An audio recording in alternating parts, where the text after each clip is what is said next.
दो नंबर पे।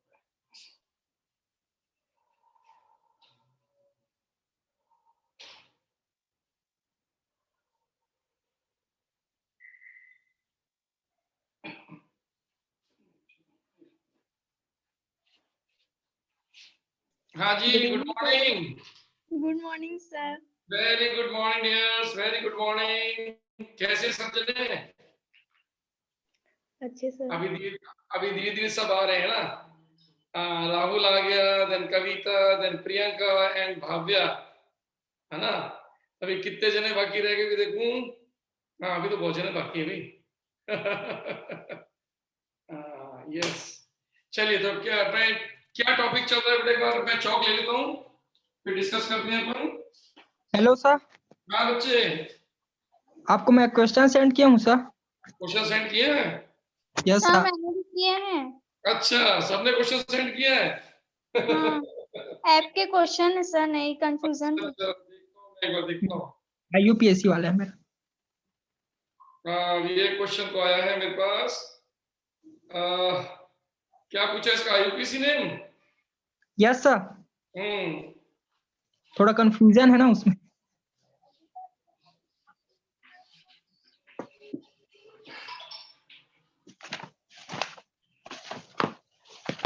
ये देखो, इस समय ये आपका कंपाउंड है, देखो यही दिया ना आपने।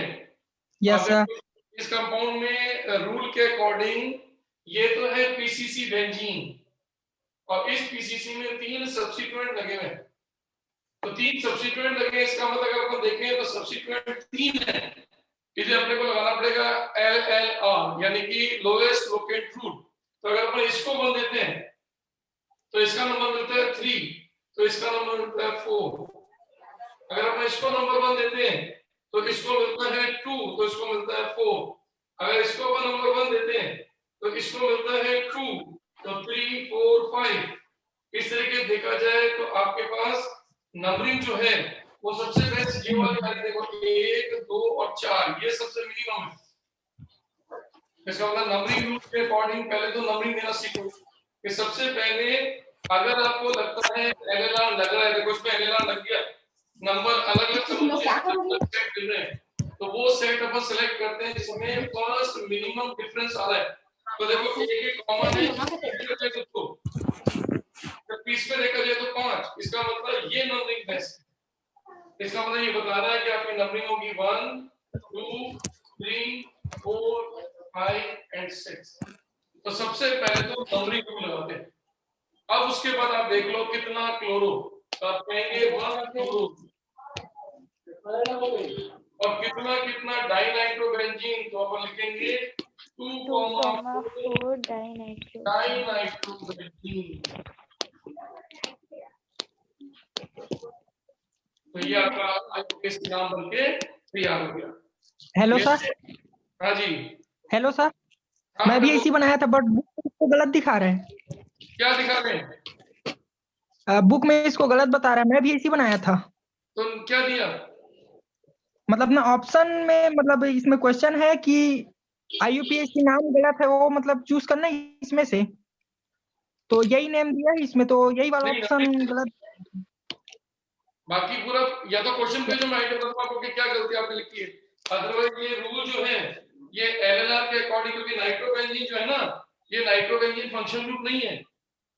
तो फंक्शन ग्रुप अगर होगा ना, जैसे क्या होता है अगर फंक्शन ग्रुप होता है तो उसको नंबर 1 देते हैं। जैसे फॉर एग्जांपल अगर ऐसे होता, देखो ऐसे होता, ये ऐसे होता, तो इसको नंबर देना 1 जरूरी होता है। अभी इसमें किसी को नंबर 1 देना जरूरी नहीं है, क्योंकि तीनों ही सब्स्टिट्यूएंट है, फंक्शन ग्रुप कोई है ही नहीं। तो इसमें आप चेक कर लेना अपने आंसर में कि क्या नाइट्रो ही लिखा हुआ है या ओएच या कोई फंक्शन ग्रुप। अगर फंक्शन ग्रुप आ गया तो उसका नंबर 1 हो जाएगा, और अगर फंक्शन ग्रुप नहीं है तो फिर आपको एलएलआर सब्स्टिट्यूएंट लगाना होगा बेटा। मैं पूरा क्वेश्चन भेज रहा हूँ सर। है बेटा, क्वेश्चन को पूरा भेज रहा हूँ मैं। आप पूरा क्वेश्चन भेज दो। Okay sir. है ये आवाज बेटा, ये थोड़ा म्यूट कर दो बेटा, आवाज थोड़ी सी सर और किसी बच्चे ने क्या क्वेश्चन भेजा? मेरे को तो एक क्वेश्चन ही मिला बेटा। और तो कोई है ही नहीं। अभी एक बच्चा और बोल रहा था, बेटा ये ठक ठक की आवाज आ रही है, म्यूट कर दे बेटा।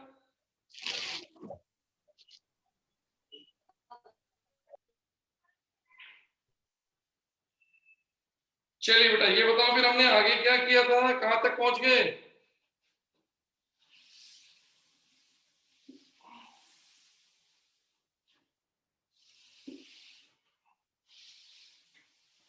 यस डियर, हम लोग कहां तक पहुंच गए? CIP sir. अच्छा अच्छा अच्छा, सिप रूल चल रहा था। तो एक बार चेक कर लेना बेटा, हम लोगों ने सिस्टम शुरू कर रखा है EZ। इससे पहले अपन सिस एंड ट्रांस कंप्लीट कर चुके हैं। हल्का सा रिवीजन सेट ले लीजिए एक बार। हम कर रहे हैं ज्योमेट्रिकल आइसोमेरिज्म, और ज्योमेट्रिकल आइसोमेरिज्म की डेफिनेशन बहुत ही इजी है। कोई भी दो ऐसे आइसोमेरिक कंपाउंड जिनका DU भी सेम, जिनका MF भी सेम और जिनका IUPAC भी सेम, लेकिन स्पाशियल अरेंजमेंट अलग अलग। लेकिन अगर स्पाशियल अरेंजमेंट के अलग अलग होने का रीजन रिस्ट्रिक्टेड रोटेशन है, यानी कि आपका प्रतिबंधित घूर्णन है, तो वो GI कहलाएंगे। और हमने सिस एंड ट्रांस में देखा था कि कार्बन कार्बन पर जब भी अपन देखते हैं तो सबसे पहली शर्त होती है RR एक्सिस। फिर अपन देखते हैं आपका जो सिमिलर ग्रुप है, अगर वो सेम साइड आ जाए तो सिस, और अगर वो ऑपोजिट हो जाए तो ट्रांस। तो ये अपन ने पढ़ा था सिस एंड ट्रांस में। लेकिन हमने कहा कि हुआ क्या कि EZ का डेवलपमेंट क्यों हुआ, कि हुआ ये कि आपकी एक्सिस तो RR की है, लेकिन अब की बार कोई सिमिलर ग्रुप है ही नहीं। ये देखो आप ABY और ये मैं लिख देता हूं L। तो सोचो चारों अलग हो गए तो सिस एंड ट्रांस नहीं लग सकता।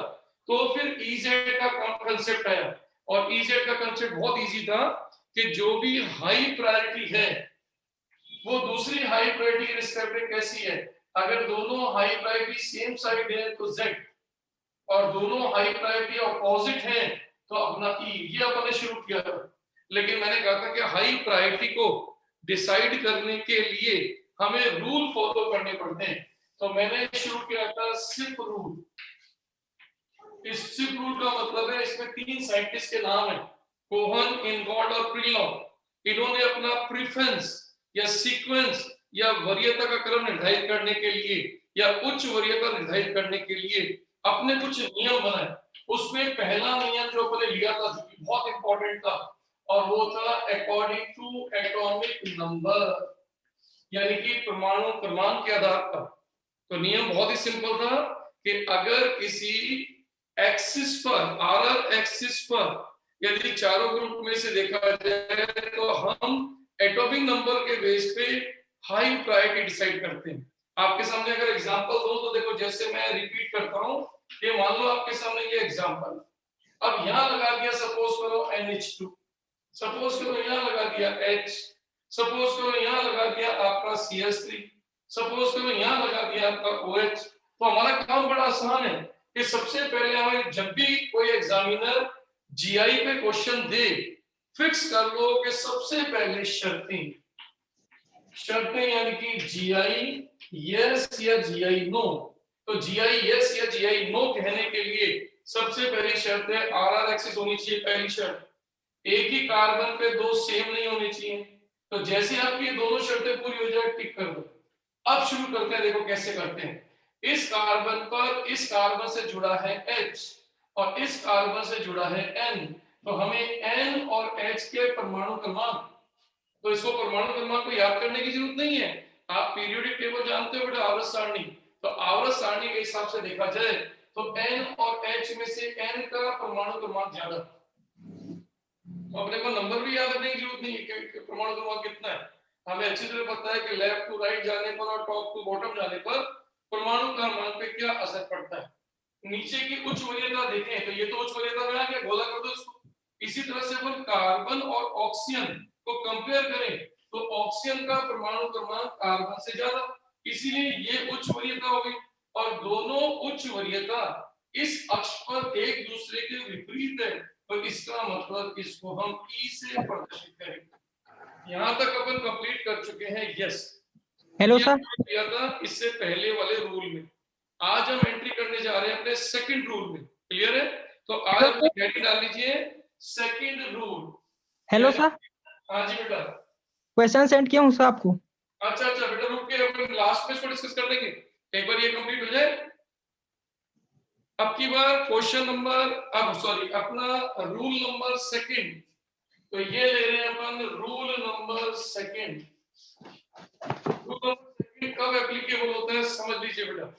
रूल नंबर सेकंड तब एप्लीकेबल होता है जब हम परमाणु क्रमांक को चेक कर रहे होते हैं और हमारे पहला परमाणु का परमाणु क्रमांक समान आ जाता है। तो वो कहता है अगर पहले वाले का समान आ गया तो फिर चेक करो दूसरे वाले में कोई अंतर दिख जाए, और दूसरे वाले में भी समान आ गया तो फिर तीसरे वाले पे अंतर चेक करो।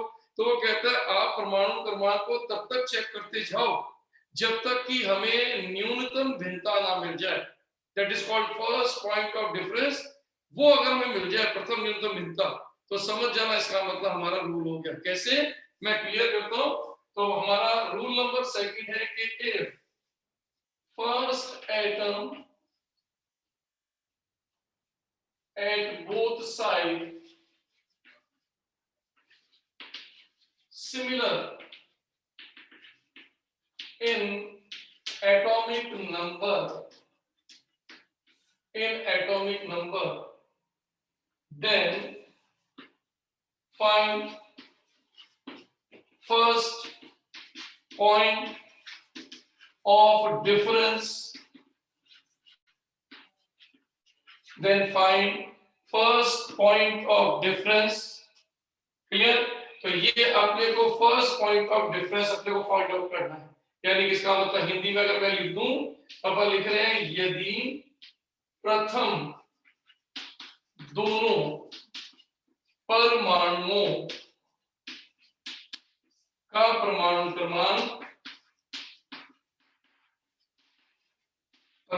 क्रमांक समान हो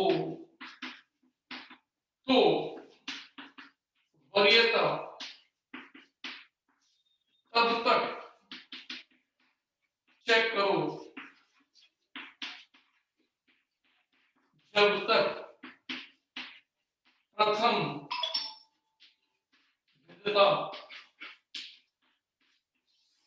भिन्नता प्राप्त ना हो। पहले इसको आप स्नैपशॉट कर लीजिए। तो अब इसका मतलब भी मैं आपको समझाऊंगा एग्जांपल से। हमारा पहला पॉइंट इसमें सेकंड रूल ये कहता है कि if both side of first atoms are equal in atomic number, then always check या always find the priority till first point of difference। अर्थात हमें तब तक दोनों प्रथम परमाणु जो कि समान परमाणु क्रमांक के हैं, तो ऐसा होने पर हमें तब तक चेक करते जाना है वरीयता या परमाणु क्रमांक की जब तक कि हमें प्रथम भिन्नता प्राप्त ना हो जाए। अब आप कहोगे सर कैसे? तो देखो मैं इसका एक एग्जांपल समझाता हूं। अगर आपने स्नैपशॉट कर लिया हो तो मैं ये वाली साइड हटा रहा हूं एक बार मोटा के और समझा रहा हूं। तो देखो मैं यहां से इसको हटा रहा हूं, यहां चेक कर रहा हूं। देखो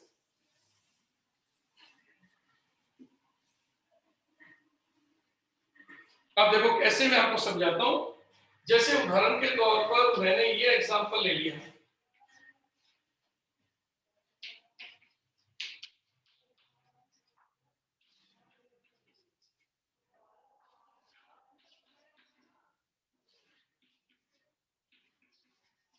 अब देखो इसमें मैंने ये एग्जांपल लिया, बड़े आराम से समझना बेटा। सबसे पहला रूल कहता है कि अगर जीआई का क्वेश्चन आए तो सबसे पहले दोनों शर्तों से यस और नो करना सीखो। इससे आपकी आदत बनेगी, क्योंकि ज्यादातर पेपर में क्वेश्चन 100 में से 90% क्वेश्चन जीआई के केवल शर्तों पर आधारित आते हैं। तो इस शर्त को इतनी बार रिपीट करोगे आपके दिमाग में बैठ जाए। तो शर्त क्या है? सबसे पहले check RR axis. Number second condition, carbon पर दोनों ग्रुप डिफरेंट होने चाहिए। कार्बन पे दोनों ग्रुप डिफरेंट होने चाहिए। और डिफरेंट ग्रुप आ जाए तो समझ जाओ इसका मतलब जीआई देगा। अब जैसे इसमें बोला जीआई देगा, अब शुरू करते हैं। देखो हमारा रूल नंबर फर्स्ट। तो सबसे पहला रूल क्या था कि जो इस कार्बन से अटैच एटम है उनके एटॉमिक नंबर चेक किए जाएं। तो चेक करके देखो इस समय CH3 और कंपैरिजन हो रहा है between CH3 and CH2 CH3। अब देखो मैंने इन दोनों को लिख लिया धीरे। अब चेक कैसे करते हैं, देखो आप इस कार्बन से जुड़ा पहला एटम कार्बन, तो इससे जुड़ा पहला एटम कार्बन, और चेक करके देखो दोनों का परमाणु क्रमांक समान।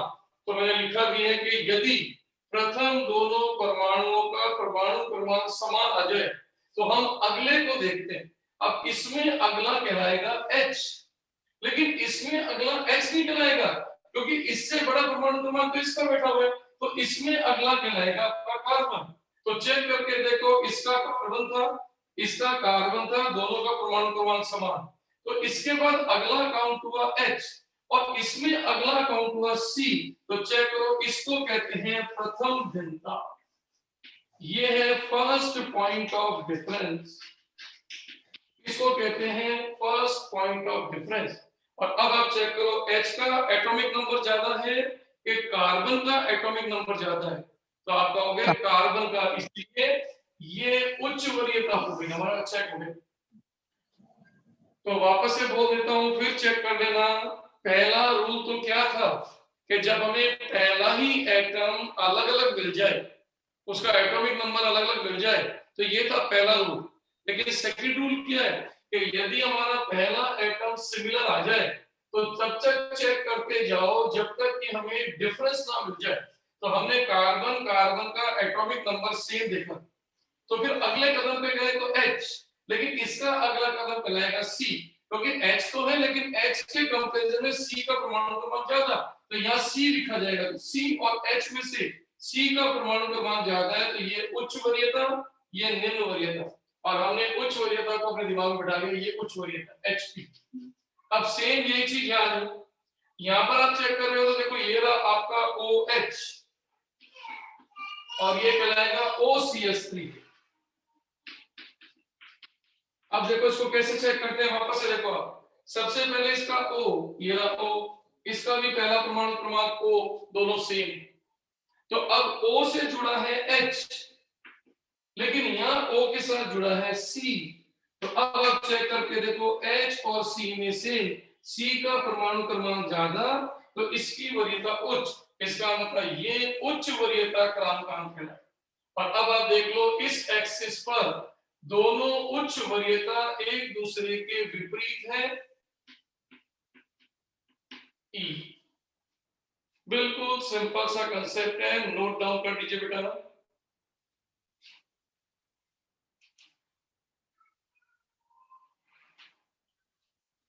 इसको स्नैपशॉट कर लो, इसको नोट डाउन कर लो, इसको अच्छी तरह से देख लो।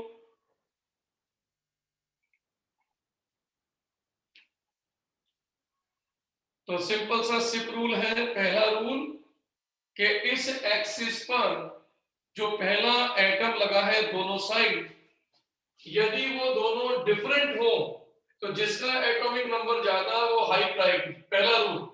सेकेंड रूल कहता है यदि इस कार्बन से जुड़े दोनों एटम सेम हो, एटॉमिक नंबर सेम हो, तो हमेशा अगले को चेक करो, अगला भी सेम आ जाता तो फिर अगला। तो ये तब तक चेक करते हैं जब तक कि हमें फर्स्ट पॉइंट ऑफ डिफरेंस, प्रथम भिन्नता प्राप्त ना हो जाए। जैसे मैं इसका एक एग्जांपल और लेता हूं, ये देखिए,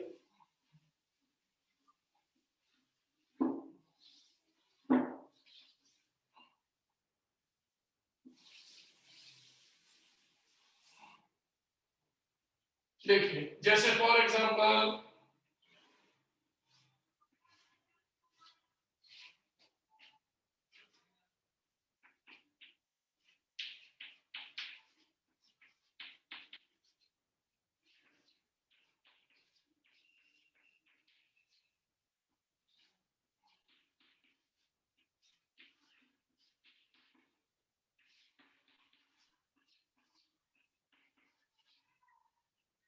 अब देखो, जैसे मैंने ये एग्जांपल दे दिया, गौर से देखो, लेकिन ध्यान रखना कभी भी जल्दबाजी मत करो। अगर आप शुरुआत कर रहे हो किसी चीज की तो हमेशा जीरो को बार बार रिपीट करना, और आपको आता है तो फिर स्पीड लेना। कैसे जीरो से, कैसे कि जैसे एग्जामिनर ने पूछा कि बताइए कि क्या ये जीआई शो करेगा, तो पहला क्वेश्चन जीआई शो करेगा, तो शर्तें ले आओ पहले। तो सबसे पहले देखो ये आर एक्सिस, नंबर दूसरी शर्त एक ही कार्बन पर दोनों ग्रुप अलग अलग है, इधर चेक करें तो इस कार्बन पर देखो दोनों ग्रुप अलग अलग है, इसका मतलब ये GI शो करेगा पहली शर्त कंप्लीट। अब दूसरी शर्त देखते हैं अपन कि दूसरी शर्त में देखो तो ये सिस एंड ट्रांस भी दिखा रहा है आपको। सर सिस एंड ट्रांस कैसे? तो देखो दोनों ये ग्रुप सिमिलर है और ये सेम साइड है तो ये सिस भी बन गया देखो। लेकिन साथ ही साथ ये EZ भी दर्शा सकता है। तो EZ कैसे चेक करेंगे देखो अपन, सबसे पहले इससे जुड़ा हुआ कार्बन, तो ये आ गया कार्बन, इससे जुड़ा कार्बन देखो ये आ गया कार्बन, लेकिन इससे जुड़ा अगला फिर कार्बन, तो देखो इससे जुड़ा फिर अगला कार्बन। अब अगर अपन चेक करें तो अब इस कार्बन के साथ फिर कार्बन, क्योंकि देखो दो कार्बन जुड़े तो फिर एक और कार्बन, लेकिन इसके साथ जुड़ा हुआ अगला वाला H। तो आप चेक करके देखो पहले कार्बन का एटॉमिक नंबर सेम, ये दोनों पहले सेम आ गए, फिर ये जुड़ा है इस कार्बन से और इस कार्बन से, तो ये दो कार्बन आ गए, लेकिन इस कार्बन से जुड़ा है एक कार्बन और एक H। तो इसका मतलब चेक करो कार्बन कार्बन का परमाणु क्रमांक फिर सेम आ गया, तो अभी भी डिफरेंस नहीं मिला, डिफरेंस मिला हमको तीसरे पे जाकर। अब चेक करके देखो H और कार्बन में से कार्बन का एटॉमिक नंबर ज्यादा है, इसलिए अपन कह सकते हैं कि इसकी हाई प्रायोरिटी कंपाउंड, ये कहलाएगी आपकी हाई प्रायोरिटी। अब यही बात अगर मैं नीचे ले आऊं तो चेक करके देखो ये इस कार्बन से जुड़ा है, ये कार्बन, ये जुड़ा इस कार्बन से, तो ये कार्बन, दोनों का परमाणु क्रमांक समान, लेकिन इस कार्बन से दो H और O, तो बड़ा कौन है O, और इसमें दो H के बाद जुड़ा है कार्बन, तो कार्बन, तो चेक करो परमाणु क्रमांक सेम, लेकिन अगले का परमाणु क्रमांक अलग हो गया, तो यहां मिल गया हमको फर्स्ट पॉइंट ऑफ डिफरेंस, तो ये बन गया हमारी हाई प्रायोरिटी। अब आप चेक कर लो इस एक्सिस पर हाई प्रायोरिटी दोनों एक ही तरफ है, तो इसका नाम हो गया Z। इसका मतलब ये कंपाउंड सिस भी है और Z भी है। अब आप चेक कर लीजिए क्या आपको ये चीज समझ में आ गई। रूल नंबर, यस सर सिस कैसे आएगा? क्या बेटा? सिस देखो, सिस और ट्रांस, देखो फिर ये चीज आप सिस एंड ट्रांस कैसे करते थे? सिस एंड ट्रांस का रूल था एक्सिस पर सिमिलर को सिमिलर के साथ देखना, इथाइल और इथाइल इस एक्सिस के एक ही तरफ है सिस, और मैं इसको पलट दूं तो ट्रांस, ये उठा के मैं यहां ले आऊं, ये देखो इनको, तो ये एथिल एथिल के विपक्ष होगा तो ट्रांस। तो सिस एंड ट्रांस जब करना हो तो रूल होता है सिमिलर को सिमिलर से चेक करो। Okay sir, clear. Easy check करना हो तो पहले रूल नंबर 1 लगाओ, अगर उससे आंसर मिल जाए तो ठीक है, नहीं तो रूल नंबर 2 लगाओ। ये रूल नंबर 2 है। क्या मेरी बात समझ में आ गई? जैसे यस सर। जैसे मैं एक एग्जांपल लेता हूं जिसमें रूल नंबर 1 और रूल नंबर 2 दोनों डालता हूं, तो देखो कैसे, जैसे मान लो मैंने ये एग्जांपल लिया, अब की बार लिखने का तरीका यही चीज को मैंने फिर ये क्षैतिज कर दिया, देखो ये ऐसे लिख दिया, तो कंफ्यूज मत होना, जानकर से मैंने इसको चेंज किया। अब क्या यही चीज मैंने इस अवस्था में रख दी। अब देखो यहां पर मैंने लिखा Cl, यहां पर मैंने लिखा CH3, यहां पर मैंने लिखा CH2 CH2 CH3, और यहां लिख दिया मैंने CH2 और NH2, ये देखो मैंने लिख दिया। अब आपसे पूछा गया ये कौन सा वाला GI शो करेगा, तो सबसे पहला पॉइंट GI आ गया। जैसे GI आ गया सबसे पहले शर्तों में चले जाओ, क्योंकि बार बार शर्तों में जाओ, अपनी आदत बना लो, जितनी बार शर्तें करोगे उतने आप क्वेश्चन करने के सबसे नजदीक पहुंच जाओगे। तो GI की शर्त नंबर फर्स्ट, RR एक्सिस ये। दूसरी शर्त कार्बन पर दोनों डिफरेंट, कार्बन पर दोनों डिफरेंट, इसका मतलब GI देगा, पहली शर्त कंप्लीट हो गई। अब चेक करो सिस एंड ट्रांस, तो सिस एंड ट्रांस नहीं हो सकता, क्यों? क्योंकि कोई भी दो ग्रुप सेम नहीं है, इसमें से कोई सेम होते तो अपन चेक करते तो सिस एंड ट्रांस नहीं लगेगा। यहां देखो सिस एंड ट्रांस लग गया था क्योंकि दोनों सेम थे। अब इसके अंदर कार्बन पर Cl और कार्बन का कंपैरिजन करें, देखो ये रूल नंबर 1 लग गया, क्योंकि दोनों का परमाणु क्रमांक डिफरेंट है, तो C और Cl में से Cl उच्च वरीयता होगा। अब यहां चेक करें तो देखो दोनों का कार्बन परमाणु क्रमांक सेम, तो दोनों का पहला एटम बराबर हो गया, छोड़ दो। अब कार्बन का अगला एटम है कार्बन, लेकिन कार्बन का अगला बड़ा एटम कहलाएगा नाइट्रोजन, अब आप चेक करो, ये है फर्स्ट पॉइंट ऑफ डिफरेंस। अब N और C में से N का परमाणु क्रमांक ज्यादा, इसलिए ये हो गई उच्च वरीयता। अब आप देखो इस एक्सिस पर आपके दोनों उच्च वरीयता एक दूसरे के विपरीत है, तो विपरीत है तो अपन इसको नाम देंगे E। ये बनके तैयार है, बस सिंपल सा आंसर। तो ये हमारा कंप्लीट हो गया रूल नंबर सेकंड। अब इसको स्नैपशॉट कर लीजिए, तो मैं रूल नंबर थर्ड में एंट्री करता हूं।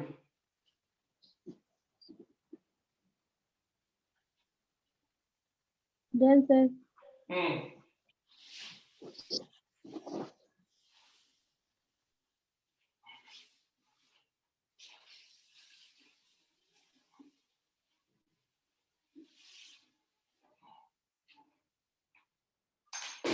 Yes dear. अब लेते हैं rule number third.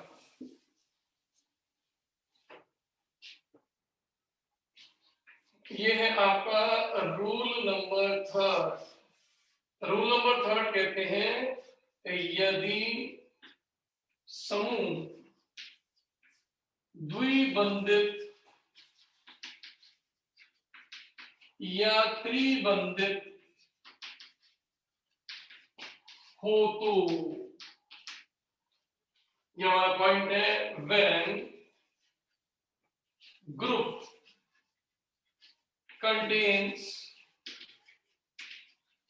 double or triple bond।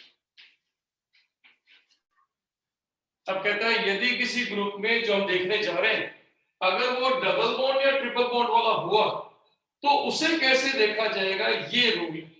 अब आप कहोगे कैसे, तो मैं आपको एक एग्जांपल दिखाता हूं। जैसे फॉर एग्जांपल मैंने यहाँ पर डबल बॉन्ड लिया और इसके ऊपर मान लो मैंने लिख दिया C ट्रिपल बॉन्ड CH, और यहां लिख दिया मैंने CH2 एंड CH3, और यहां लिख दिया सपोज करो मैंने CHO। अब यहां लिख दिया मान लो मैंने CHO, और यहां लिख दिया मान लो मैंने CH2OH। तो ऐसे एग्जांपल जिनमें डबल या ट्रिपल बॉन्ड आ जाते हैं वो कैसे देखे जाते हैं वो सीखना है। तो यहां मैं आपको सिखाता हूं कि इसका आंसर कैसे निकलेगा। अगर आज के बाद आपको लगे कि कोई ट्रिपल बॉन्डेड हो गया है तो इसको देखने का क्या तरीका है आपको समझाता हूं। इसको देखने का एक तकनीकी तरीका और एक अतकनीकी तरीका। तो मैं आपको दो तरीके समझाता हूं, तकनीकी भी और अतकनीकी भी। तकनीकी तरीका तो ये है कि ये जो कार्बन आपको दिखाई दे रहा है, सुविधा के लिए मैं क्या करता हूं, इस वाले कार्बन को मैं ग्रीन कलर में कर देता हूं। अब आप देखो ये वाला जो कार्बन मैंने लिखा, अब इस कार्बन के साथ ट्रिपल बॉन्ड है तो हम यहाँ पर इसको 3 बार खोल देंगे, और 3 बार खोलोगे तो 3 बार ये 3 कार्बन माने जाएंगे। देखो ये, यानी ये सिद्ध कर रहा है कि ये वाला कार्बन इस कार्बन के साथ 3 बार जुड़ा हुआ, ये ट्रिपल बॉन्ड को रिप्रेजेंट कर रहा है। अब उल्टा चलते हैं तो ये वाला कार्बन भी ट्रिपल बॉन्ड से बॉन्डेड है, तो इस हरे कार्बन के साथ ये सफेद कार्बन भी 3 बार माना जाएगा। तो किसी भी इन हरे में से किसी भी एक को पकड़ लो और उसके साथ 3 कार्बन जोड़ दो। तो ये होता है इसका तकनीकी तरीका। यानी अंतरिक्ष में ये वाला कार्बन सफेद वाला इस ग्रीन के साथ ट्रिपल बॉन्डेड है, तो ग्रीन को 3 बार खोल दो। ग्रीन वाला सफेद के साथ ट्रिपल बॉन्डेड है, तो किसी भी एक वाले कार्बन जो ग्रीन का उसको 3 कार्बन के साथ जोड़ दो, तो ये पूरी संरचना इसको रिप्रेजेंट करेगी। अब आप गौर से देखो, इसकी जगह पर सबसे इजी तरीका ये रहा, जो बहुत इजी तरीका। सबसे इजी तरीका क्या है, ये रहा आपका सफेद कार्बन। अब ये सफेद कार्बन इस ग्रीन के साथ 3 बॉन्ड से जुड़ा हुआ है, तो ब्रैकेट के अंदर आप 1 बार 2 बार और 3 बार कार्बन लिख दो, हमारा कंपैरिजन आसान है। कैसे होगा देखो समझाता हूं मैं। अब जैसे अभी आपके सामने ये वाला केस तो ये आ गया।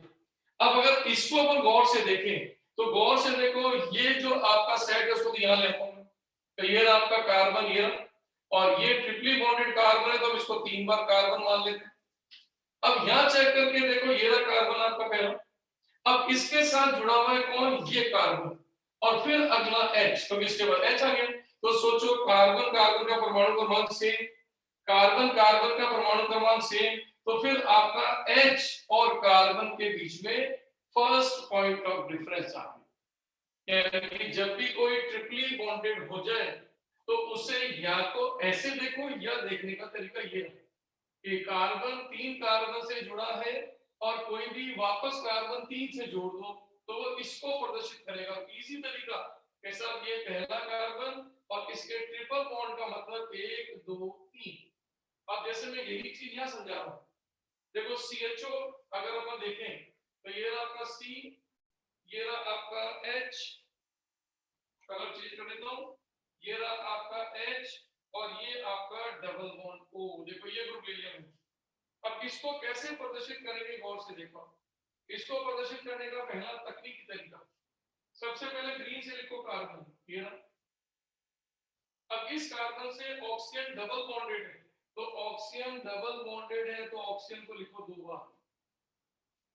और अब गौर से देखो ऑक्सीजन डबल बॉन्डेड कार्बन के साथ भी है तो किसी भी एक ऑक्सीजन को 2 कार्बन से जोड़ना है तो एक बार तो जुड़ा हुई है, ये एक बार और जोड़ दिया तो ये खुल के दिया। और आपका H ये तो कार्बन के साथ जुड़ा हुआ है सिंगल बॉन्ड से, यहाँ पर सिंगल बॉन्ड। तो ये दिखाने का जो तरीका है, अगर हम इसको अतकनीकी रूप में बदले तो देखो इसको प्रदर्शित करने का तरीका क्या होगा। नंबर 1, सबसे पहले ग्रीन वाला कार्बन गिरा, यहां से शुरू होगी ब्रैकेट, ये लो सब ब्रैकेट। अब ब्रैकेट में देखो गौर से आओ, कार्बन से जुड़ा है ऑक्सीजन 2 बार क्योंकि डबल बॉन्ड है 2 बार, यहाँ पर ट्रिपल बॉन्ड था तो 3 बार, यहाँ पर डबल बॉन्ड है तो 2 ही बार और फिर आपका आएगा H। अब आप चेक करो, अगर ये चीज समझ में आ जाए तो इस चीज को यहाँ ले तो आप गौर से देखो इस समय इन दोनों को कंपेयर किया तो ये बन गई उच्च वरीयता।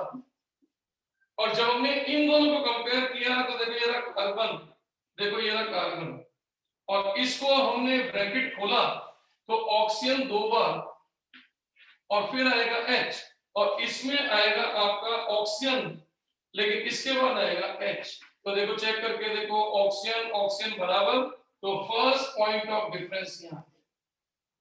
अब आप चेक कर लीजिए दोनों में से परमाणु क्रमांक किसका ज्यादा है।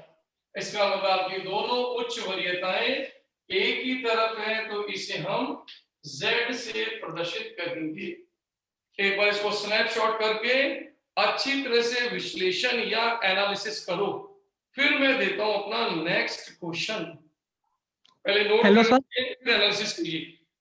हेलो सर, वन टाइम और रिपीट कीजिए ना, इसी को रिपीट करूंगा बेटा, हमेशा वन टाइम रिपीट होता है लेकिन पहले इसको नोट करो, एनालाइज करो, फिर मैं एग्जांपल से रिपीट करूंगा ताकि आपको समझ में दोबारा आए। इसलिए एक बार कोशिश करो।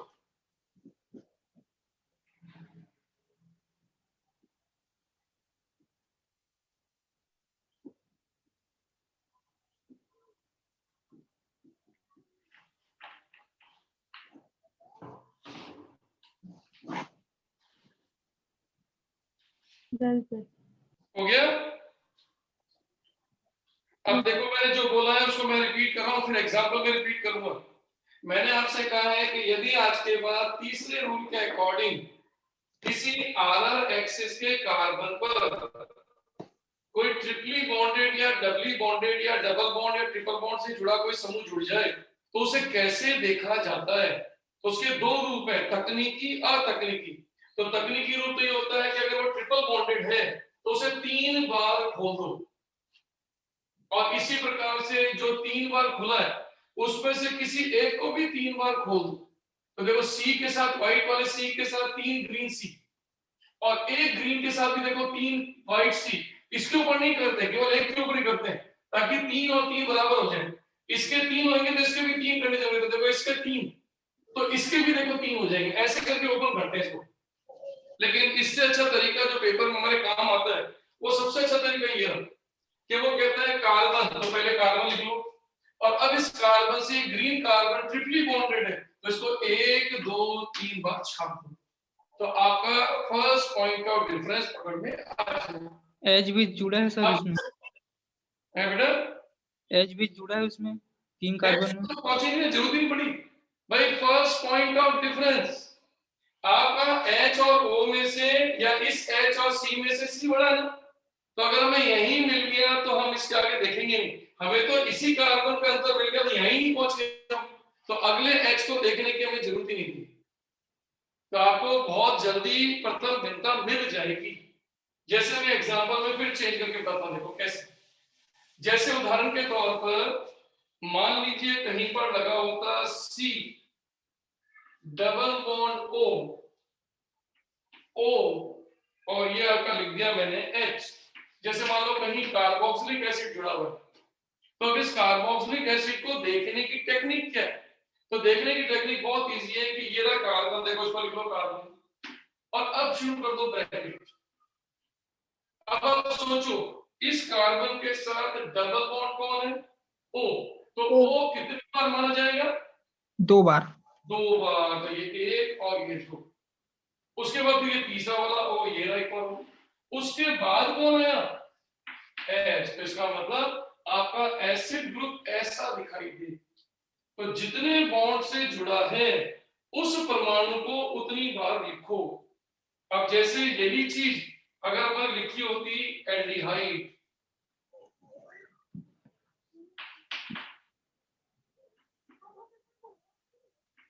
ये अब इसको कैसे देखते थे भैया? तो सबसे पहले आप लिखते कार्बन, यहां शुरू करते हैं ब्रैकेट, और आपका ऑक्सीजन डबल बॉन्डेड है तो ऑक्सीजन लिखते 2 बार, और उसके बाद नंबर आता H का। देखो ये, अब आप देखो जब इनको कंपेयर करते तो कहते हैं कार्बन का एटॉमिक नंबर कार्बन के एटॉमिक नंबर बराबर कैंसिल कर दो, ऑक्सीजन का ऑक्सीजन से बराबर है कैंसिल कर दो, ऑक्सीजन का ऑक्सीजन से बराबर है कैंसिल कर दो। लेकिन इस ऑक्सीजन का जब तुलना H से होगी, क्योंकि तीसरे नंबर पर आ रहा है और तीसरे नंबर पे आ रहा है, तो ये दोनों में भिन्नता होगी। अब आप चेक करो H और O में से किसका परमाणु क्रमांक ज्यादा? अपन कहेंगे ऑक्सीजन का, इसलिए ये हाई प्रायोरिटी हो जाएगी यानी उच्च वरीयता, ये हो जाएगी लो प्रायोरिटी यानी कि निम्न वरीयता। बस हमें तो उच्च वरीयता से मतलब था। अब आपको कैसे, जैसे अगर हम इसको एग्जांपल बना दें,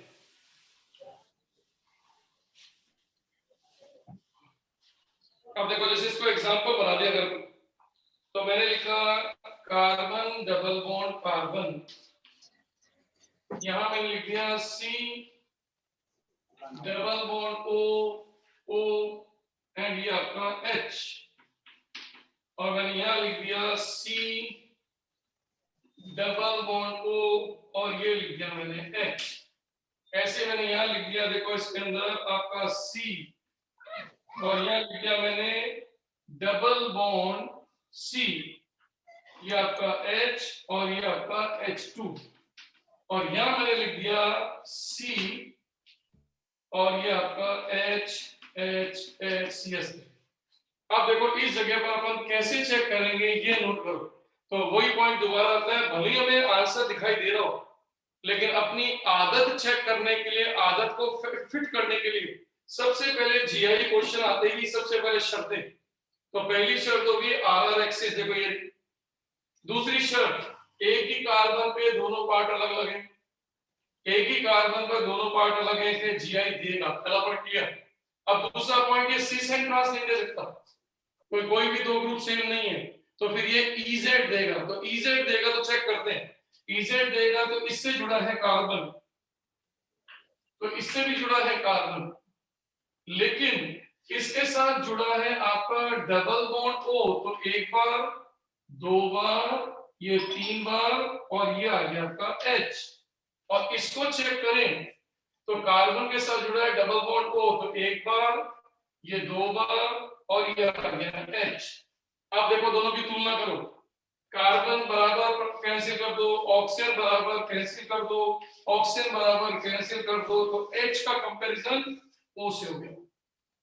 इसलिए अपन कह सकते हैं कि ये हो गई उच्च वरीयता। अब यही चीज नीचे ले आओ, इसको नीचे लाए तो ये रहा कार्बन, ये रहा कार्बन, इसमें लाए तो ये भी देखो कार्बन। अब इसका ब्रैकेट स्टार्ट और इसका ब्रैकेट स्टार्ट। अब इसके बाद कार्बन के साथ देखो H भी है लेकिन डबल बॉन्ड C भी है, तो पहले H और C में C बड़ा, तो इसको लिखेंगे पहले। तो कितनी बार C लिखेंगे? 2 बार। उसके बाद नंबर आएगा इस H का। और जबकि यहां अगर हम देखें तो ये तीनों के तीनों H ही हैं। अब आप चेक करके देखो कार्बन का एटॉमिक नंबर सेम, पेंसिल, यहाँ चेक करो कार्बन का कंपैरिजन एस से होगा।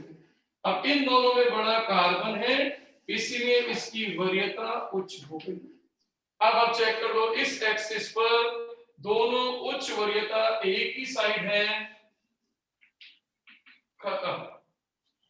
अब बोलिए क्या आपको समझ में आया कि नहीं? Yes sir. हाँ, तो नोट कर लीजिए बेटा इसको। ये कहलाता है रूल नंबर 3। ये रूल तब एप्लीकेबल होता है जब ट्रिपल या डबल बॉन्ड से बॉन्डेड ग्रुप प्रेजेंट हो। तो अब तक 3 रूल हो चुके हैं। तीनों रूलों में अपने एटॉमिक नंबर को ही अपने हायर रखा है। अगर हमें पहले पे ही एटॉमिक नंबर का डिफरेंस मिल जाए तो रूल नंबर 1, जब पहले पे नहीं मिले तो फिर रूल नंबर 2, और रूल नंबर 3 तब अप्लाई करना है जब हमारे ग्रुप के अंदर डबल या ट्रिपल बॉन्ड मिले, तब यूज करना है। जैसे यहाँ नहीं मिल रहा तो नहीं लिखेंगे सर। साइड पे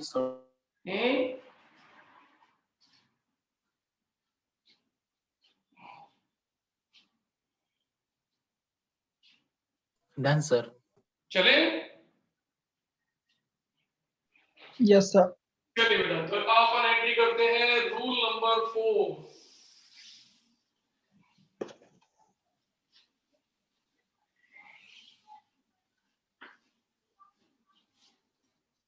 चलिए बेटा, अब की बार ले रहे हैं रूल नंबर 4। रूल नंबर 4 है आपका समस्थानिक, यानी कि आइसोटॉप्स होने पर अगर आपके आइसोटॉप्स आ जाए तो क्या होगा?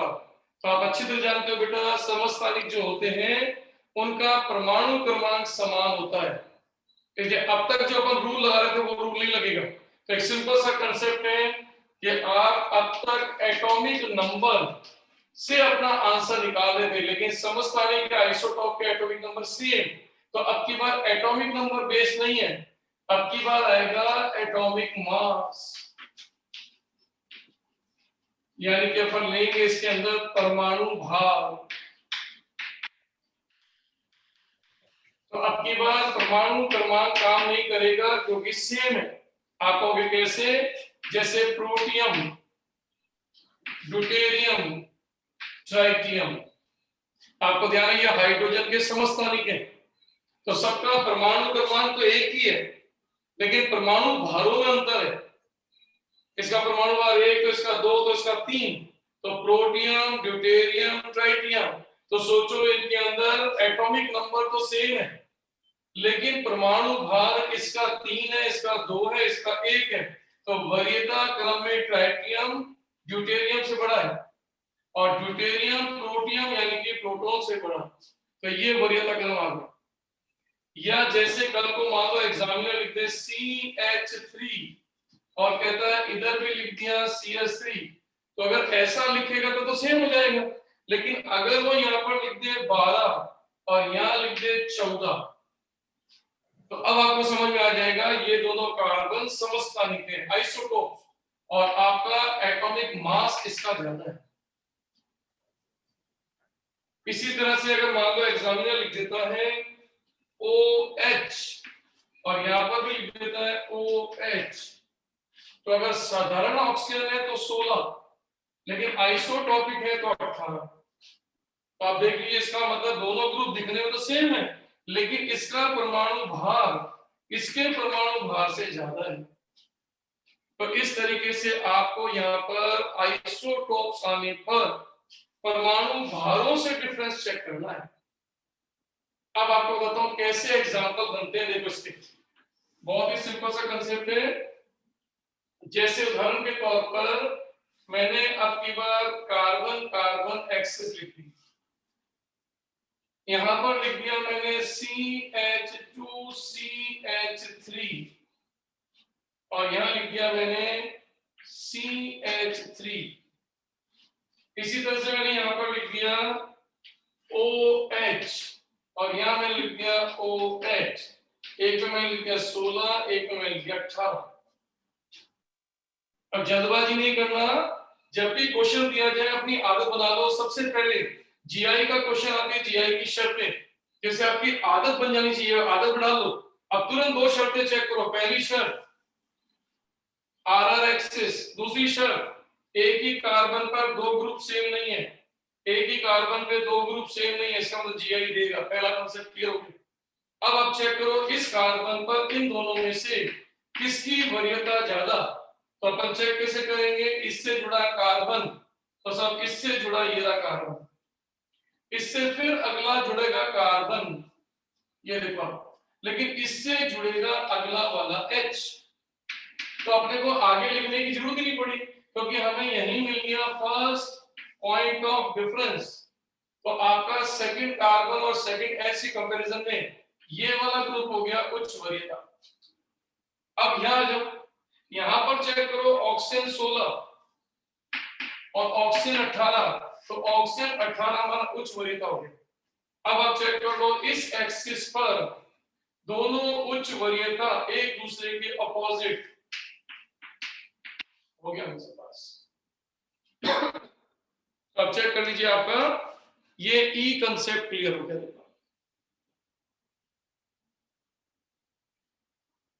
तो आपको फाइनल चेक करने के लिए मैं एक एग्जांपल दे रहा हूं, आप उसका आंसर चेक कर लीजिएगा।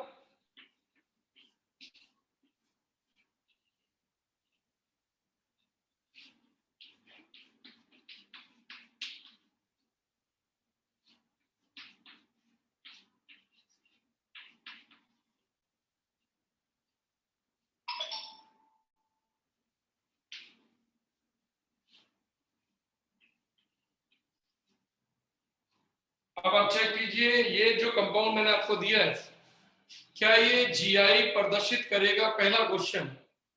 और अगर करेगा तो ये सिस एंड ट्रांस करेगा कि इजेड करेगा। तो सिस एंड ट्रांस करेगा तो और इजेड करेगा तो क्या क्या बनेगा वो सोचो।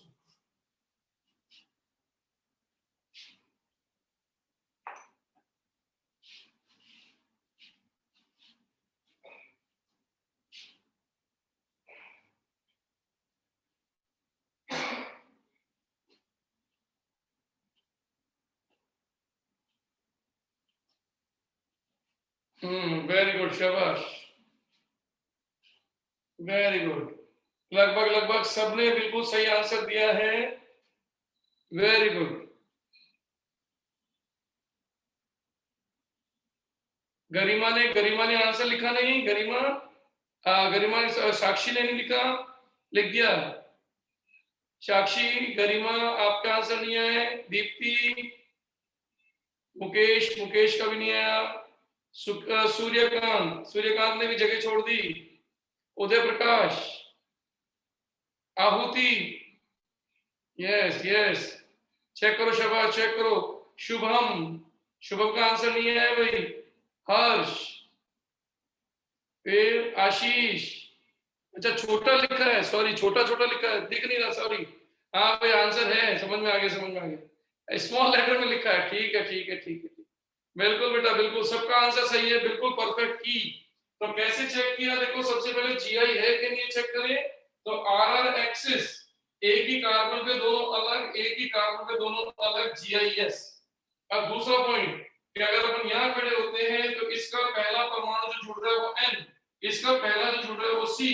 तो हमें पहला रूल लग गया, देखो रूल नंबर 1, हमें आगे जाने की जरूरत नहीं, यहीं पर अंतर आ गया। तो ये बन गई हमारी उच्च वरीयता।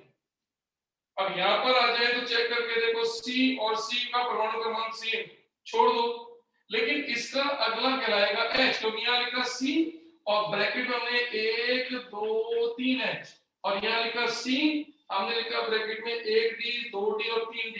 तो पहले का परमाणु क्रमांक सेम, तो अगले का कंपैरिजन करेंगे तो H और D में से D का आपका भाग ज्यादा है, इसका एटॉमिक मास ज्यादा है, इसीलिए अपन कहेंगे ये हमारी उच्च वरीयता। और दोनों हाई प्रायोरिटीज एक दूसरे के अपोजिट हैं, तो perfectly E answer.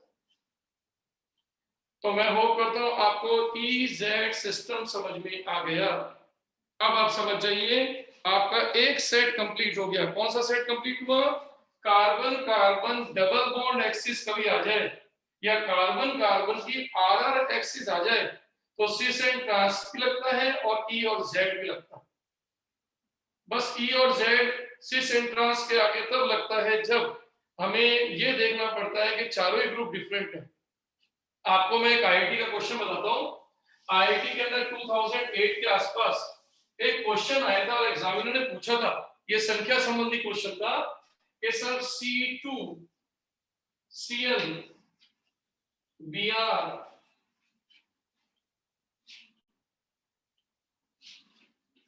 I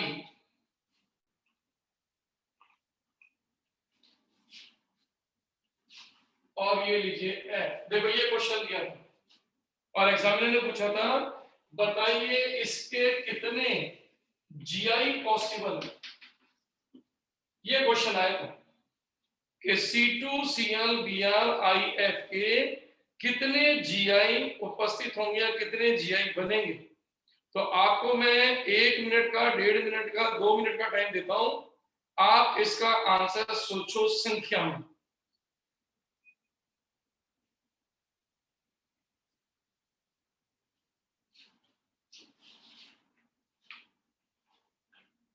sir question समझ में नहीं आया। क्वेश्चन बहुत ही सिंपल है। एग्जामिनर ने आपको एक मॉलिक्यूलर फॉर्मूला दिया, देखो ये, और पूछा है बताओ इसके कितने GI बनेंगे। तो GI आपको पता है, आपको मॉलिक्यूलर फॉर्मूले से दिमाग लगाना है कि सब कितने बन सकते हैं संभव। देखो आपको सब कुछ देखना आता है, निकालो पहले DU, हमें दे रखा तो DU निकालो।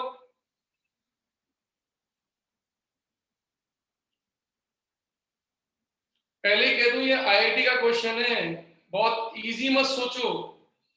अगर आप बहुत इजी सोच रहे हो तो इजी नहीं है, दिमाग लगाना पड़ेगा इसमें, क्योंकि चीज आपको आती है लेकिन यहाँ आपको दिमाग लगा के निकालना पड़ेगा आंसर।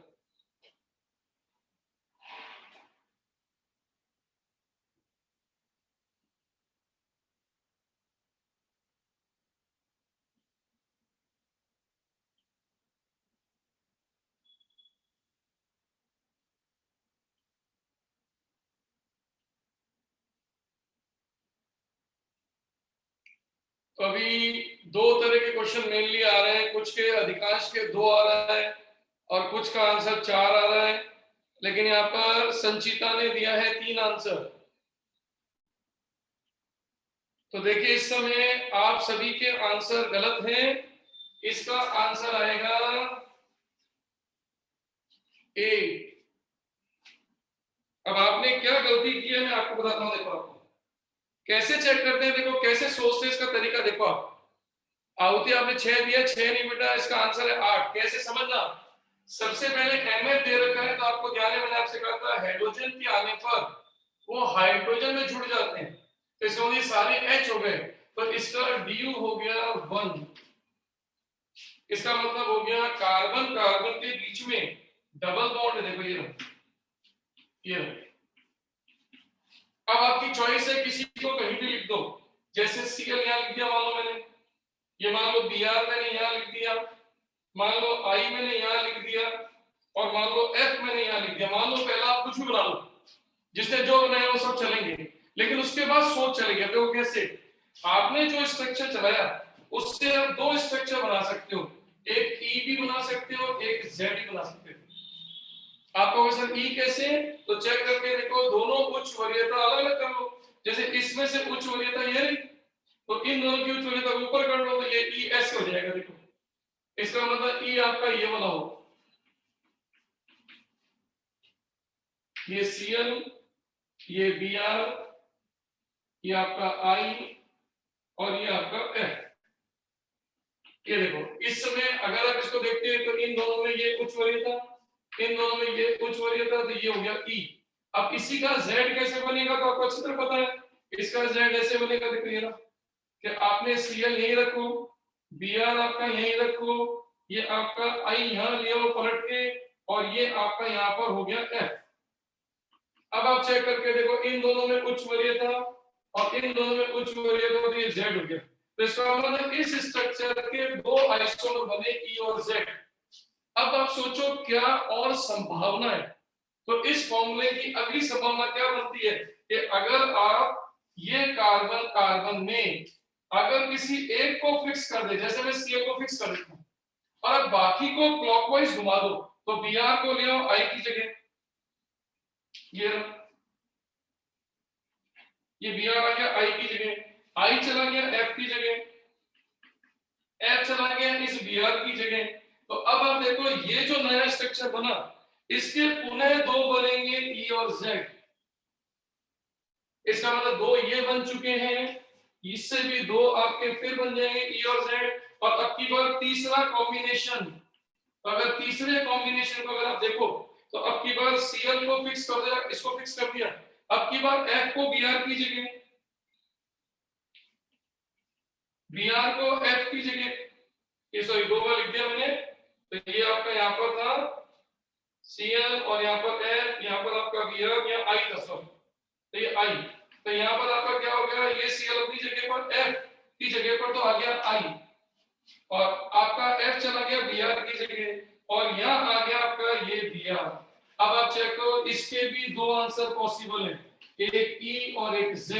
तो चेक करके देखो फिर दो आंसर, सॉरी बेटा, तो आंसर अपना सॉरी 6 आएगा, सॉरी, क्योंकि उसके बाद तो अपना रिपीट हो जाएगा। सोचो कैसे, अगर अपने अगला स्ट्रक्चर सोचा तो ये Br वापस यही आ जाएगा। देखो ये सॉरी, ये आपका 8 नहीं है बेटा, ये आंसर हो गया 6। देखो मेरा भी आंसर क्लियर हो गया। देखो तो सॉल्व करने पर आंसर आएगा, तो आंसर आएगा 6। तो आहुति ने सही निकाला था 6। अब आप देख लो आपका 6 आंसर कैसे निकलेगा। इसका मतलब अब वापस स्ट्रक्चर को सोचो, तो क्वेश्चन था C2Cl Br I F के कितने GI संभव है। तो आपके GI संभवों के इस सेट के 2, इस सेट के 2 और इस सेट के 2, टोटल आपके 6, और ये सब के सब EZ पर आधारित था। आप समझ में आ गया। तो जितेंद्र, हे मारो राम जी जितेंद्र कह रहा है हे मेरा राम जी, तो राम जी नहीं बेटा, थोड़ा सा दिमाग लगाना है, चीज बहुत सिंपल है। सिर्फ आपको ये इस तरह से बंदी मुट्ठी में दिया हुआ है, आपके खोलने के तरीके 1 2 3। एक तरीके से आपको इसके अंदर अपना कॉम्बिनेशन बनाना है, तो कॉम्बिनेशन बनेंगे 3 और हर किसी से बनेंगे 2 2, तो टोटल बनेगा आपका 6 आंसर। चलिए बेटा इससे आगे निकलते हैं। तो अब मैं आपको सिखाता हूं कि जब हमें EZ आ जाए, अगर हमें EZ अगर आ जाए तो हम और क्या सीख सकते हैं। देखो आप हेलो वो सर, हेडिंग लगा दीजिएगा बेटा।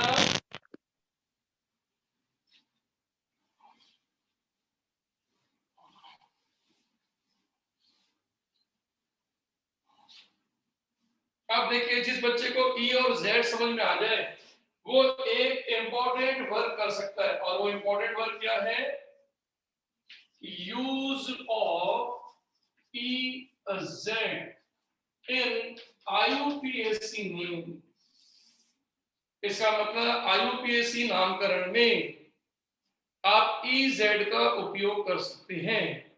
अब मैं आपको एक छोटी सी ट्रिक दे रहा हूं, ये ट्रिक आपको तेज काम करने में मदद करेगी। कैसे, बहुत इजी ट्रिक है कि अगर आज के बाद लाइन डायग्राम में एग्जामिनर ऐसी लाइन डायग्राम दे जिससे लगे नाव, तो देखो अगर आपको नौका का तरीका दिखाई दे तो ये नौका आपको Z का साइन बता रही। क्योंकि अगर आप कभी भी कहीं लाइन डायग्राम में नौका बनी हुई दिख जाए तो समझ जाना दोनों उच्च वरीयता एक ही तरफ आगे थी। तो आज के बाद आपको बार बार एटॉमिक नंबर या रूल लगाने की जरूरत नहीं पड़ेगी, आप तेजी से इसको Z पकड़ सकते हो। अब दूसरा पॉइंट, यदि एग्जामिनर आपको चेयर बना के दे, ये बन गई कुर्सी, तो कुर्सी रूप में देखो ये डबल बॉन्ड अक्ष पर दोनों उच्च वरीयता अपोजिट है, तो ये बन गया E। तो आज के बाद ये ट्रिक हमें मदद करेगी। देखो आज के अब ये ट्रिक कैसे मदद करेगी, देखो मैं आपको समझाता हूं, समझना गौर से। देखो अगर मैंने आपके सामने लिखा होता CH3CH double bond CH, CH double bond CH and NH2, अब देखो मैंने ऐसे लिख दिया और मैं आपसे कहता बताओ इसका नाम क्या है, तो आप बड़ी आसानी से इसका IUPAC नाम बनाते। या चलो मैं आपको एसिड वाला दे देता हूं, यहाँ पर ये लो, ये मैंने इस पे एसिड ग्रुप लगा दिया मान लो। अब देखो अगर मैं इसका IUPAC नेम पूछता तो आप IUPAC नेम कैसे बनाते हैं, फंक्शन ग्रुप मल्टीपल बॉन्ड को लेते हुए एक लंबी चेन बनती, तो ये बनती है आपकी एक लंबी चेन PCC। और आपका नंबरिंग यहां से स्टार्ट होती है 1 2 3 4 5 एंड 6 और इसका आईयूपीएसी नाम बनता टोटल कार्बन है 6 तो 6 का बनता हेक्सा क्योंकि दो बार डबल बॉन्ड है तो ए आ गया हेक्सा के अंदर कितने कितने पे डाइईन 2 पर और 4 पर तो 2,4 ये डाइईन आ गया और आगे लग जाता ओइक एसिड तो ये ई हटाकर अपन लगाए थे ओइक एसिड तो देखो इस कंपाउंड का नाम होता है हेक्सा 2,4 डाइईन ओइक एसिड लेकिन सोचो अगर एग्जामिनर पेपर में इसी कंपाउंड को इस तरह सलाह देकर ऐसे लिख के दे दे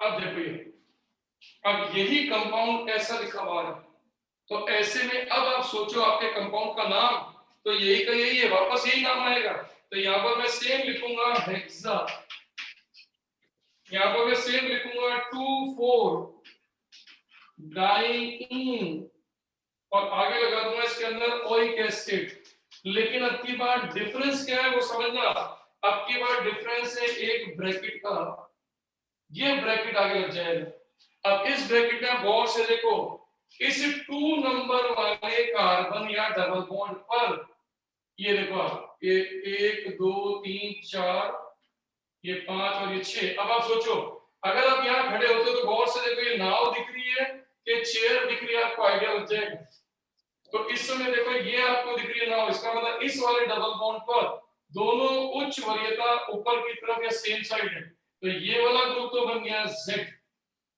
और इस वाले डबल बॉन्ड पर आए तो देखो आपको दिख रही है चेयर इसका मतलब ये 4 और 5 के बीच में जो डबल बॉन्ड है ये इस समय E को प्रदर्शित कर रहा है तो आईयूपीएसी नाम में ये दोनों चीजें जुड़ जाएंगी तो लिखा जाएगा 2Z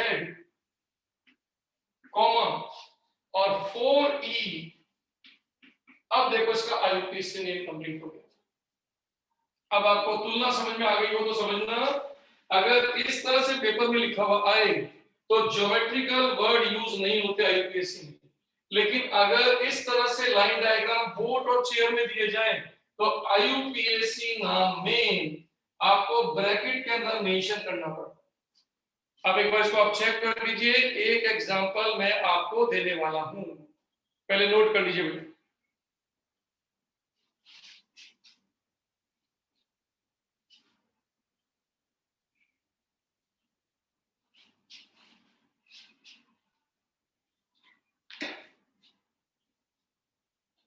हाँ नौका पार लगा के जेड तक ला दिया तो जितेंद्र कह रहा है नौका पार लगा के जेड तक ला दिया अब देख ले जेड तक लिया दिया इसका मतलब जेड बने नौका यानी जेड का मतलब आपके दोनों ग्रुप नौका में ऊपर दिखेंगे तो जेड और चेयर के अंदर ई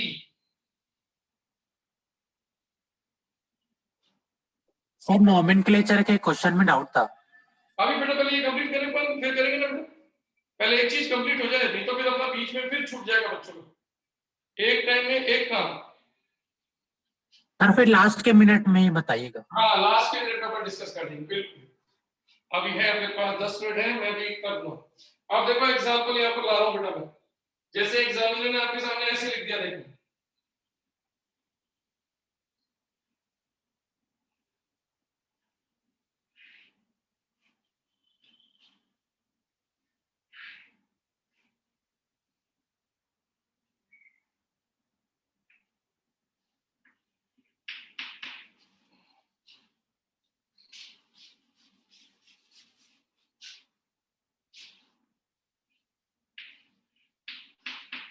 ये देखो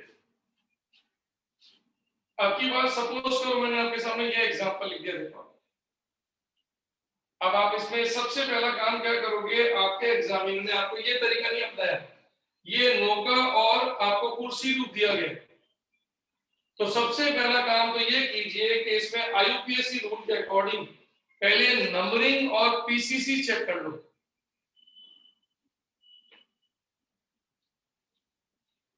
और फिर कौन कौन जेड है कौन कौन ई है उन्हें मेंशन करके IUPAC नाम में सेट करो।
तो अब देखो, अगर आपने आंसर निकाल लिया हो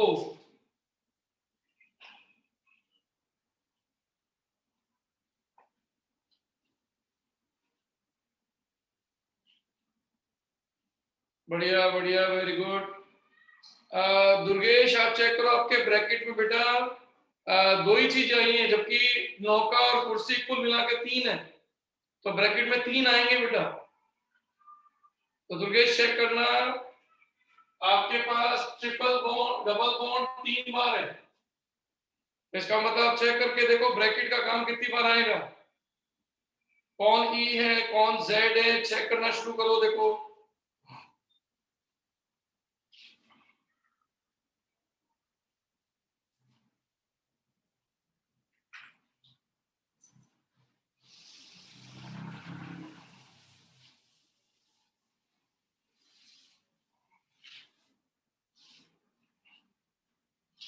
यस, अब एक बार चेक कर लो, मैं आपसे आंसर दे रहा हूं, एक बार चेक कर लेना बेटा। आपके रूल के अकॉर्डिंग ये क्रियात्मक समूह फंक्शन लो, इसलिए आपकी चेन यहां से स्टार्ट होगी। देखो ये पूरी चेन चलेगी ये, और आपका नंबरिंग रूल लगाओगे तो OH यहां से नियरेस्ट है, तो ये 1, ये 2, ये 3, ये 4, ये 5, ये 6, ये 7, ये 8 और ये 9। तो टोटल आपके 9 कार्बन की चेन होगी। पहला काम कंप्लीट। अब दूसरा काम, यहां खड़े हो जाओ, यहां खड़े हो तो देखो चेयर बनती हुई दिख रही है, इसका मतलब 2 और 3 के बीच में जो 2 का डबल बॉन्ड है वो है E। फिर 4 का डबल बॉन्ड देखो, ये रही आपकी बोट नौका, तो ये बन गया Z। 7 पे देखोगे, देखो ये बन रही है बोट, इसका मतलब ये Z। तो आप फायदा हो गया कि आपको बार बार अपना रूल चेक करने की जरूरत नहीं पड़ रही। अब आप चेक करो, आपके रूल के अकॉर्डिंग ये ब्रैकेट का काम शुरू करते हैं। 2 पर E, तो ये लिखेंगे 2 और ये आ गया E, कॉमा 4 के ऊपर Z, तो 4 के ऊपर आपका ये Z, कॉमा फिर 7, तो 7 के ऊपर अगेन आपका Z है। देखो ये आपको लिखना है फिर डैश। तो सबसे पहले तो ये चेक करो, क्या आपने लिखा है 2E 4Z 7Z? Yes sir. Yes, sir. अब उसके बाद अपन लिखते हैं 9 का नॉन, लेकिन डबल बॉन्ड 1 से ज्यादा है तो इसके आगे लग जाएगा A, नौना। अब नौना में कितने कितने पर है? 2, कॉमा 4, कॉमा 7, ये हो गया आपका ट्राइईन। क्लियर? और अब आप चेक करो, आपका 1 के ऊपर एल्कोहल है, तो यहां लिख देंगे 1 और ये नाम बन गया देखो आपसे ये नाम बनेगा 2E 4Z 7Z नौना 247 ट्राइईन ऑल। सर समझ में आ गया? अब बताओ किससे नहीं बना, वो बताओ मेरे को, चेक करो। सर जी वो जेड 2 बार है, तो हम उसको 4 7 करके नहीं लिख सकते? नहीं नहीं नहीं, अलग अलग जगह पर है ना जी। ये नंबर बताता है 4 के ऊपर Z यानी 4 वाला डबल बॉन्ड Z है, ये बता रहे 7 वाला Z है, दोनों को मिला नहीं सकते आप। आगे ना पर तो ये सबके अलग अलग लिखे जाएंगे चाहे कोई भी। जी हाँ सर नोना क्यों डाले हैं सर? नोन में नौ का तो एक बेटा देखो ये यहाँ से 1 2 3 4 5 6 7 8 9 9 कार्बन का 9 10 सर, कार्बन का देखा नॉन बस नहीं लिख सकते सर? क्योंकि वहाँ बॉन्ड की संख्या आपको ज्यादा बताया ना एमपीसी में कि जब भी कोई भी मल्टीपल बॉन्ड डबल या ट्रिपल सेम वाला रिपीट होना शुरू हो जाता है तो ए जुड़ जाता है, ओके सर। है ना। अब यहाँ पर मैं एक छोटा सा आपको स्पेसिफिक पॉइंट है, इसको कहते हैं मेमोरी पॉइंट, यानी आपके याद रखने का बिंदु। तो यहाँ पर आप लिख लीजिए मेमोरी पॉइंट यानी यादगार बिंदु, आपको याद रहना चाहिए। वो यादगार बिंदु ये है कि Z हमेशा E से बड़ा होता है, वरीय प्रिफर। इसी तरह से आपका सिस जो होता है वो ट्रांस से बड़ा होता है। अब आपको वैसे ये बड़ा छोटा कब आएगा, तो ये बड़ा छोटा तब देखना है जब समान स्थिति पर हो।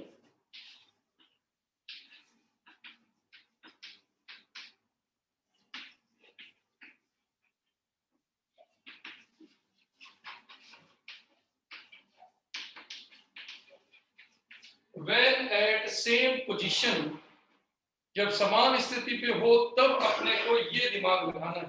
आपको वैसे ऐसा कब होगा तो मैं आपको बताता हूं, जैसे इस एग्जांपल को देखो आप।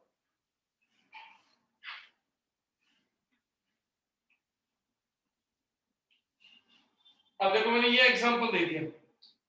अब इस एग्जांपल में जब आप आईयूपीएसी नेम दोगे तो गौर से देखो, अगर आप ये चलते हो तो ये रहा आपका ई और ये आपका जेड। अब आप गौर से देखो, अगर मैं यहां से चलता हूं तो 2 पे ई है और अगर मैं यहां चलता हूं तो 2 पे जेड है। इसका मतलब आपका ई और जेड दोनों तरफ से इक्वल नंबर ले रहे हैं, तो फिर हम कहां से नंबरिंग दें, तो उस समय ये चीज काम आएगी। तो आप चेक करके देखो, जब लंबी चेन लोगे तो 1 2 3 4 5 6 की चेन बनी। अगर आप यहां से नंबर देते हो तो ये 2 और ये आपका 4, और यहां से नंबरिंग देते हो तो ये 2 और ये 4। तो ऐसे में ई को 2 भी मिल रहा है, ई को 4 भी मिल रहा है, जेड को 2 भी मिल रहा है, जेड को 4 भी मिल रहा है, तो दोनों बिल्कुल बराबर स्थिति में आ गए। तो ऐसे में Z is more prior than E. तो ऐसी कंडीशन में आपकी नंबरिंग अगर किसी बच्चे ने ये लिख दी तो वो गलत कहलाएगा।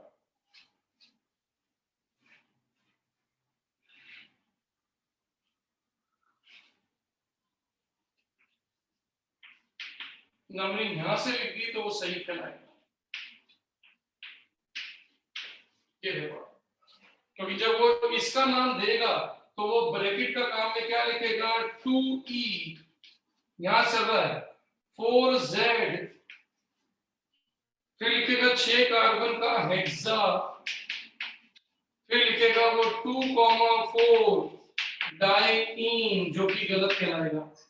और यही नाम वो यहां पर देगा ब्रैकेट में। अब की बार यहां से देगा 2z, 4e डैश, यहां लिखेगा हेक्सा, यहां लिखेगा 2,4 डाइईन। तो चेक करो, ये नाम दोनों जगह पर सेम था, लेकिन ब्रैकेट में किया गया काम ये गलत था और ये सही। तो आपको Z और E में वरीयता तब चेक करनी है जब इनमें समान स्थितियां आ जाए। अगर समान स्थिति नहीं है, जैसे यहाँ समान स्थिति नहीं है, यहां से आपको नंबरिंग यहां से देनी ही पड़ेगी, इसलिए देखो E यहां पर इस वाले केस में ये रूल नहीं लगेगा। तो ये रूल तब लगाना है जब आपको लगे कि आपका Z और E ने इक्वल नंबर ले लिया है।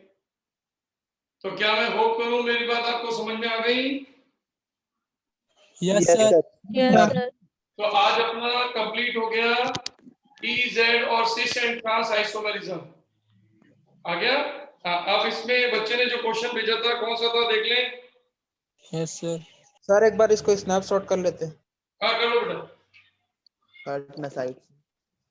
सर इसमें ऐसे क्या फैक्टर रखे कि जो z है उसको बड़ा किया और e को छोटा? ये तो बेटा वरीयता होती है, ये प्रायोरिटी डिसाइड करनी पड़ती है नोमेनक्लेचर में। नोमेनक्लेचर में प्रायोरिटी डिसाइड करनी पड़ती है, किसी एक को बड़ा बना के दिखाना पड़ता है ताकि कोई कंट्रोवर्सी क्रिएट ना हो। सर हिंड्रेंस की वजह से भी तो हो सकता है। हम्म, हिंड्रेंस की वजह से भी तो हो सकता है। नहीं बेटा, हिंड्रेंस का कोई मतलब नहीं, हिंड्रेंस का कोई मतलब नहीं। सर मैंने भी आपको क्वेश्चन सेंड किया था। अभी देखता हूँ बेटा। मैं भी किया था वैसे तो। अभी नहीं सर, कल आप देख चुके थे, दोबारा हाँ, अभी देख। देख चुका हूँ, अभी देखता हूँ बेटा।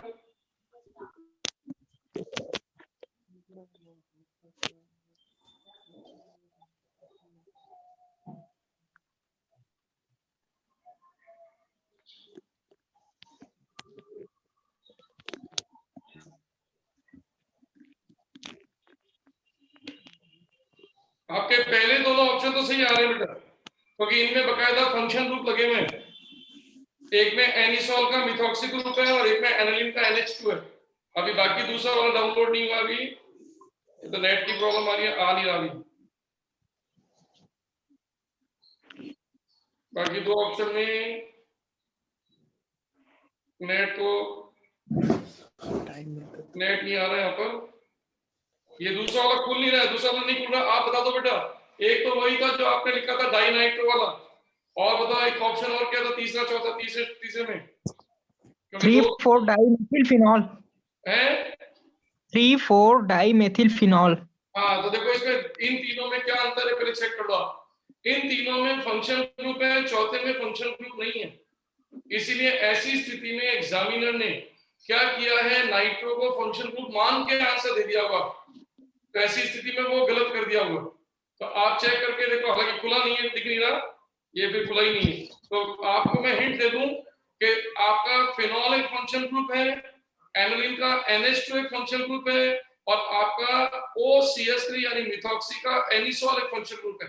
तो जब फंक्शन ग्रुप हो तो नंबर 1 वहीं से स्टार्ट होता है, लेकिन जब आपका सब्सिक्वेंट लगे हो तो ऐसे में एग्जामिनर नाइट्रो को फंक्शन ग्रुप मान के भी आंसर देगा, वो भी चेक करना पड़ता है तुलनात्मक, और नहीं तो बेटा उनको प्रतिस्थापी मानते हुए जहां से न्यूनतम नंबर आए वो सही मानना पड़ता है। तो ऐसे खुल गया बेटा, तो एक बार चेक कर लेता हूँ।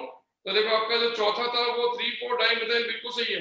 अब इसने अपने 1 क्लोरो 2,4 डाइनाइट्रोबेंजीन कर दिया। तो ऐसी स्थिति में यहाँ पर अगर नंबर देखें तो 1 2 3 4, और इसने डाइनाइट्रो को टॉप में माना है, तो यहाँ गलती कर रहा है बेटा।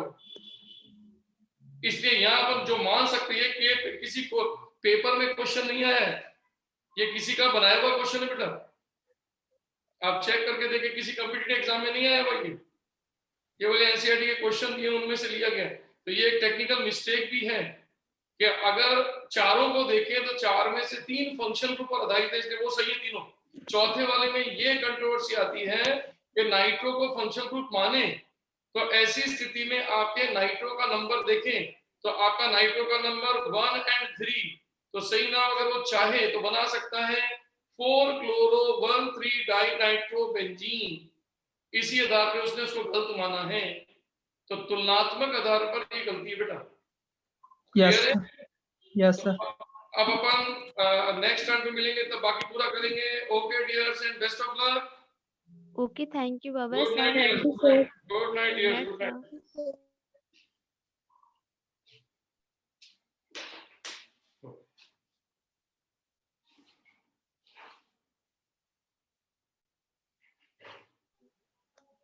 क्लास बहुत जल्दी एंड हो गया यार।